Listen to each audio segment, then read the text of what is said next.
Welcome to Syed Shanu cooking ఛానల్కి స్వాగతం. ఇవాళ నా వీడియోలో మీకు చూపించబోతుండేది తోటాకు బీన్స్ కర్రీ అండి. చాలా ఎమ్మీగా ఉంటుంది. చపాతీలోకి, రైస్లోకి కాంబినేషన్ బాగుంటుందండి. తప్పకుండా ఒకసారి ట్రై చేయండి. ముందుగా స్టవ్ మీద కడాయి పెట్టి అందులో 1 టేబుల్ స్పూన్ ఆయిల్ని వేసుకుంటున్నాను. ఆయిల్ వేడైన తర్వాత ఇందులో గరం మసాలా దినుసుల్ని వేసుకుంటున్నాను. ఇప్పుడు ఇందులో ముందుగా కట్ చేసి పెట్టుకున్న ఒక ఆనియన్ని వేసుకుంటున్నానండి.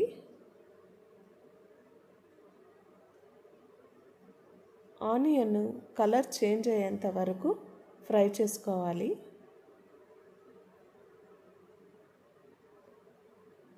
ఇప్పుడు ఇందులో ముందుగా కట్ చేసి పెట్టుకున్న ఒక టమాటాని వేస్తున్నాను.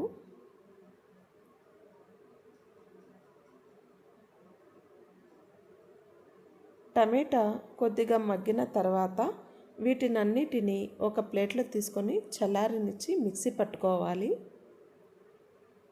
ఇప్పుడు అదే కడాయి పెట్టి ఇందులో 3 టేబుల్ స్పూన్ ఆయిల్ని అయితే వేస్తున్నాను. ఆయిల్ వేడైన తర్వాత ఇందులో ఒక పెద్ద సైజు ఆనియన్ని సన్నగా తరిగి వేస్తున్నానండి. ఆనియన్ కొద్దిగా కలర్ చేంజ్ అయిన తర్వాత అల్లం వెల్లుల్లి పేస్ట్ని వేసుకోవాలి.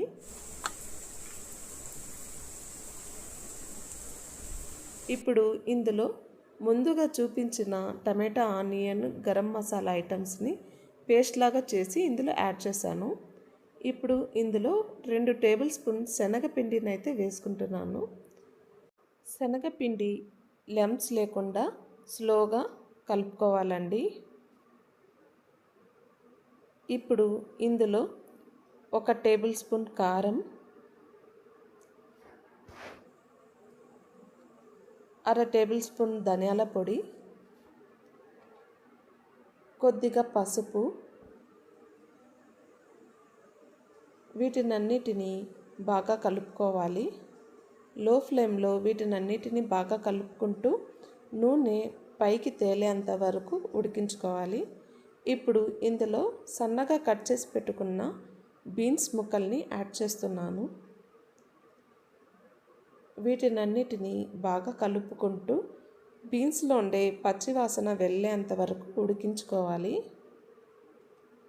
ఇప్పుడు ఇందులో శుభ్రంగా కట్ చేసి పెట్టుకున్న తోటాకుని ఇందులో యాడ్ చేస్తున్నాను.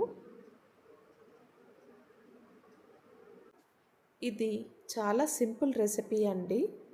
ప్లస్ ఇది హెల్త్కి కూడా చాలా మంచిది తోటాకు తినడం వల్ల. సో ఖచ్చితంగా ఒకసారి మీ ఇంట్లో తప్పకుండా ట్రై చేయండి. పిల్లలకి ఎవరికైతే ఆకుకూరలు నచ్చవో వాళ్ళకి తెలియకుండా ఇలా చేసి పెట్టండి. ఖచ్చితంగా నచ్చుతుంది. మా ఇంట్లో కూడా నేను ఇలాగే చేస్తుంటానండి. పిల్లలకి తెలియకుండా ఈ రెసిపీస్లో ఆకుకూరల్ని అయితే యాడ్ చేసి ఇలా ఇస్తుంటాను. మీరు కూడా తప్పకుండా యాడ్ చేసి ఇవ్వండి పిల్లలకి. వీటినన్నిటిని బాగా కలుపుకున్న తర్వాత ఇప్పుడు ఇందులో అర గ్లాసు వాటర్ని అయితే వేసుకుంటున్నాను. అన్నిటినీ ఒకసారి బాగా కలుపుకొని మూత పెట్టి ఒక 15 నిమిషాలు ఉడికించుకోవాలి.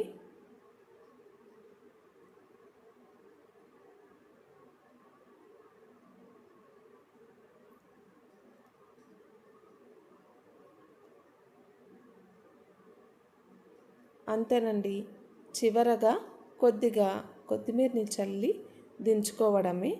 మీకు కనుక ఈ రెసిపీ నచ్చినట్లయితే ప్లీజ్ నా వీడియోకి లైక్ చేయండి, సబ్స్క్రైబ్ చేయండి, కామెంట్ చేయండి.